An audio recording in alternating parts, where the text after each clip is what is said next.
What's up, guys? Today we're going to take a look at a video by Joe Rogan in which he's talking to Richard Dawkins, and they're kind of wondering about the possibility that Jesus existed. They seem a little bit skeptical and they don't seem to think the evidence is very strong. I don't think that Joe Rogan does believe Jesus existed, but even Richard Dawkins seems to think that the evidence is weak for the existence of Jesus. So I'm going to play the video and then I'll share my thoughts about the evidence that we do have that Jesus existed. But I think for some people it represents bonding of the community. And you could have concerts and lectures and book clubs. But I think when they get together and they talk about all the values that Jesus proposed, if Jesus is the higher power, it gives them this sort of, again, moral scaffolding to live their life. Yes. Well, Jesus would probably on the whole provide a fairly good moral scaffolding. Not totally, but right. He was ahead of his time anyway. So you do think he was a real person? Most of the scholars I've talked to say he probably was. The evidence is not great, of course, but...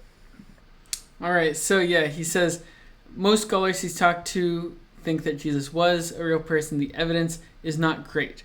But this is actually a misrepresentation of the evidence. One of the few things that all Jesus scholars would agree on, whether they're atheist, agnostic, Christian, or not, is that Jesus definitely existed. He was definitely a real person, a real Palestinian Jew. And so I'm just going to kind of share some of that evidence because a lot of people I come across on the internet seem to be skeptical that Jesus existed, which I find to be very surprising given how strong the evidence is that he existed. So for this video, when I'm giving the evidence for him, I'm going to assume the most critical stance of the New Testament.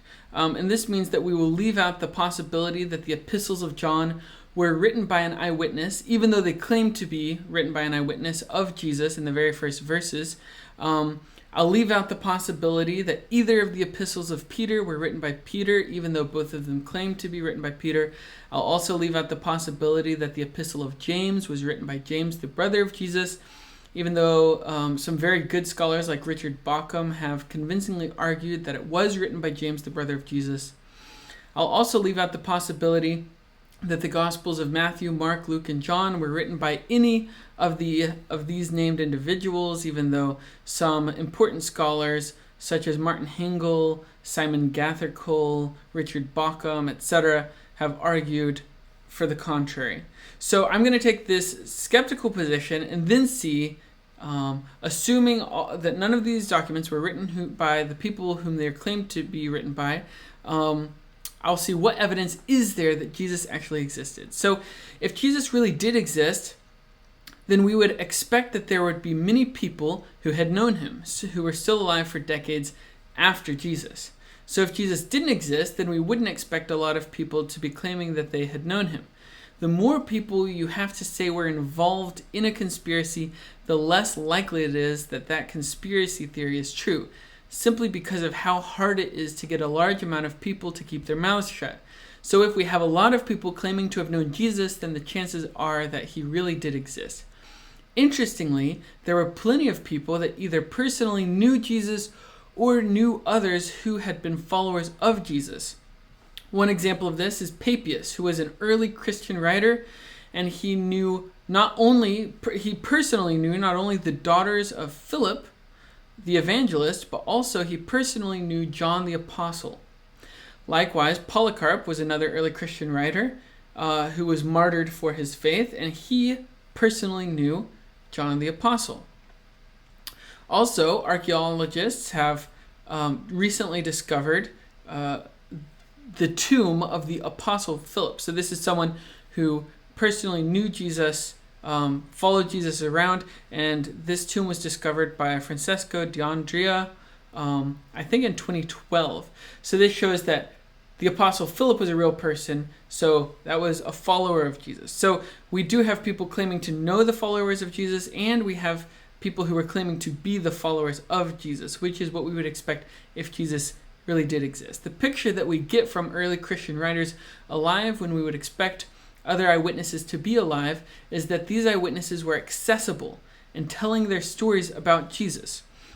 One very important example comes from Papias, an early Christian writer that I already mentioned, and he kind of gives us a picture about how the eyewitnesses were viewed when the eyewitnesses were still alive, or soon after the eyewitnesses had died off, the eyewitnesses who had personally known Jesus and were telling stories about Jesus. So Papias wrote down a lot of these stories that he heard about Jesus, and he explains in one of his books kind of where he got this information about Jesus. He says, quote, "If then anyone who had attended on the elders came, I asked minutely after their sayings what Andrew or Peter said, or what was said by Philip, or by Thomas, or by James, or by John, or by Matthew, or by any other of the Lord's disciples." So he's naming these disciples who were known to basically be spreading the teachings of Jesus, to be telling their stories about Jesus. And Papias is saying that he personally talked to those who were in attendance at the elders. The elders are the people who personally knew these disciples. And so what we have is we do have lots of people knowing the eyewitnesses, knowing the people who had personally known Jesus. Not only that, but Papias goes on to say that he asked which things Aristion and the presbyter John, the disciples of the Lord, say. So interestingly, Papias switched from saying that he asked what Philip or Thomas or James or John or Matthew had said, and then he asked people who came to him what Aristion and John say. He switches to present tense, meaning that at the time that he was asking passersby about information about Jesus, Aristion and John were still alive. And he says these were both disciples of the Lord, meaning they were both eyewitnesses. So there were still eyewitnesses of Jesus alive at the time that Papias is writing. And so this is what we naturally would expect. He goes on to say, "For I imagined that what was to be got from books was not so profitable to me as what came from the living and abiding voice," meaning the testimony of eyewitnesses. There are people alive who still were telling stories about Jesus from their own memories. They had personally known Jesus. And so this makes it very improbable that Jesus didn't exist, because if Jesus didn't exist, why would there be so many people around telling stories about Jesus? We also get evidence of these same types of people alive in the Bible itself. Now, some people, when you bring up the Bible, they say, hold up, you can't use the Bible to prove the Bible.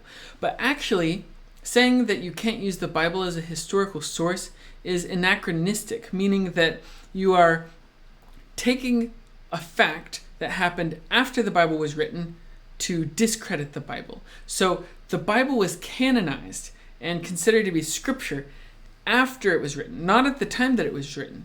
And because of this, you can't take the fact that certain books were put into the Bible to discredit those books as historical sources, because anything that happens after they're written is irrelevant to how reliable they are. You have to look at them as historical sources to determine how reliable you think they are. So when I use these the Bible as sources in a moment, they shouldn't just be discredited because these books are coming from the Bible. So in the Gospel of Mark, chapter 15, verse 21, we have evidence of people who had personally known Jesus.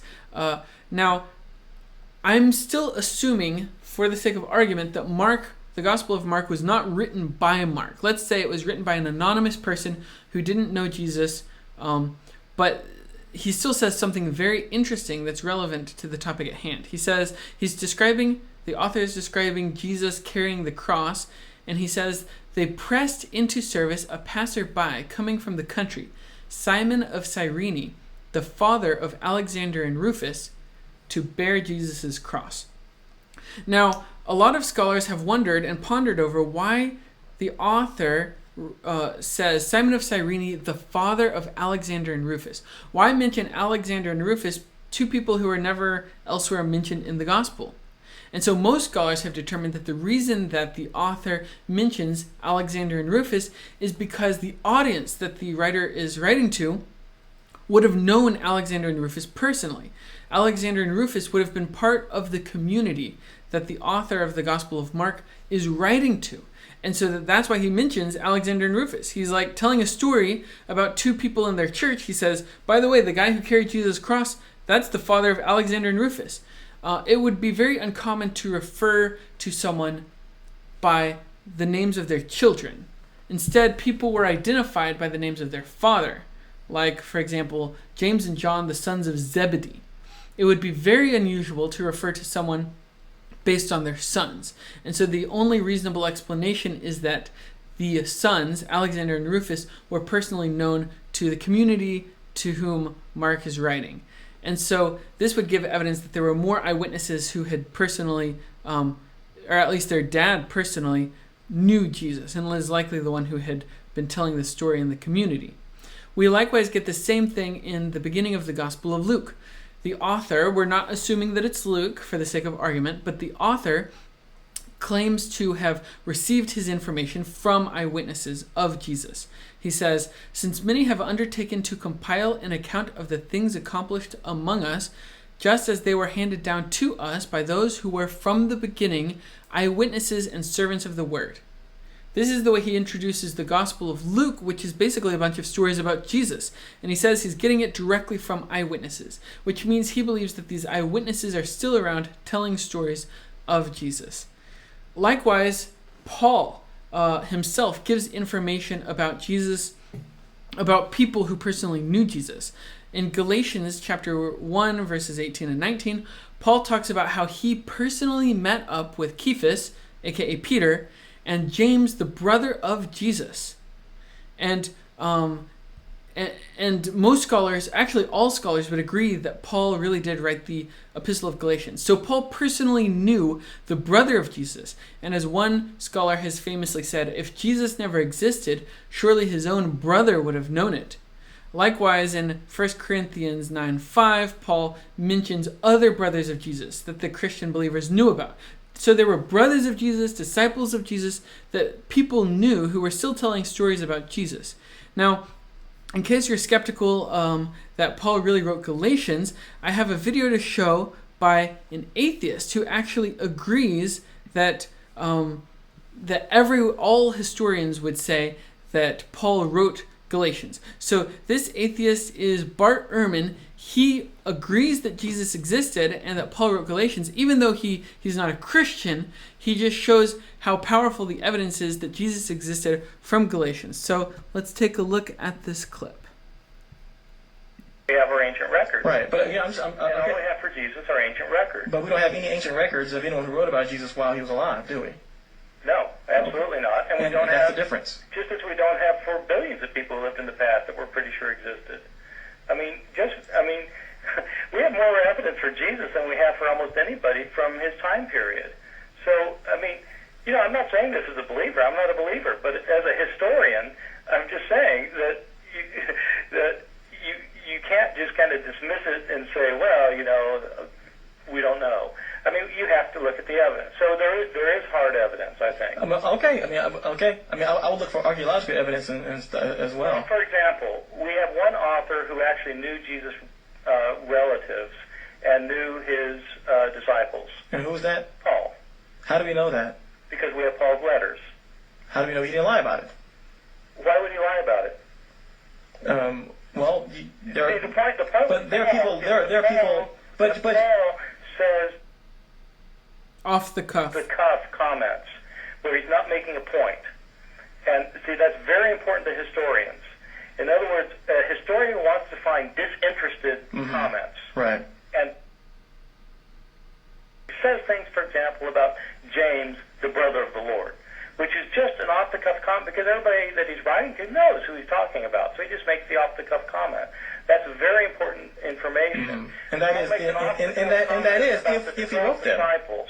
Now, if he even wrote that. This comment about the 12 disciples, if in fact, so the whole point is that you've got a disinterested comment from somebody who actually knew these people. If he even wrote that, though, correct? Because isn't there some? No, there's no doubt about Paul writing Galatians. Aren't there some theories that suggest that maybe Paul himself had scribes that wrote for him?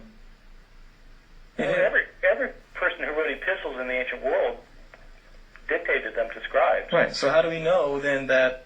Well, how do you know Cicero wrote his letters? I don't. I'm not a historian, so I don't know much about Cicero. But no, I am a historian. I'm telling you. But there are some. but there are many historians who disagree with you, aren't they? No, none that I've ever heard of. Oh, really? Well, not serious historians. not serious historians. I know thousands of scholars of the ancient world, and I don't know any one of these scholars who doubts that Paul wrote Galatians. All right, so yeah, that's an atheist talking, saying he knows thousands of historians. He doesn't know a single one who doubts that Paul wrote Galatians. And since in Galatians, Paul mentions meeting James, the brother of Jesus, this is rock solid evidence that Jesus really did exist. Now, some people might say, well, how do you know Paul isn't lying? But actually, the fact that Paul met with James, the brother of Jesus, is detrimental to the point that Paul is trying to prove. In the book of Galatians, Paul is trying to argue that he didn't copy his gospel message from eyewitnesses. He didn't just copy what the eyewitnesses said, but instead he got his gospel teaching straight from Jesus Christ. The reason Paul is making this argument is because he's trying to establish his credentials as an authentic apostle. Now he says, I didn't meet with any of the eyewitnesses. And then he doesn't want to lie, so he says, well, actually, granted, I did meet with Peter and James, the brother of the Lord, for 15 days.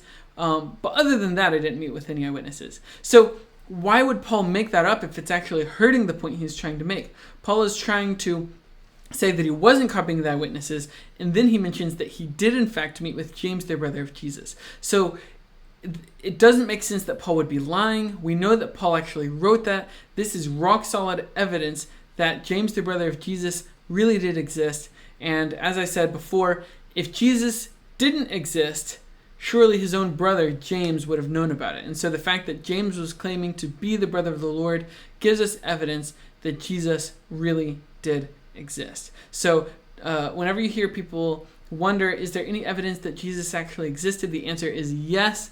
We have very strong evidence, including archaeological evidence, such as the tomb of Philip, testimonial evidence from lots of different early Christian writers, and evidence within the Bible itself that Jesus did exist.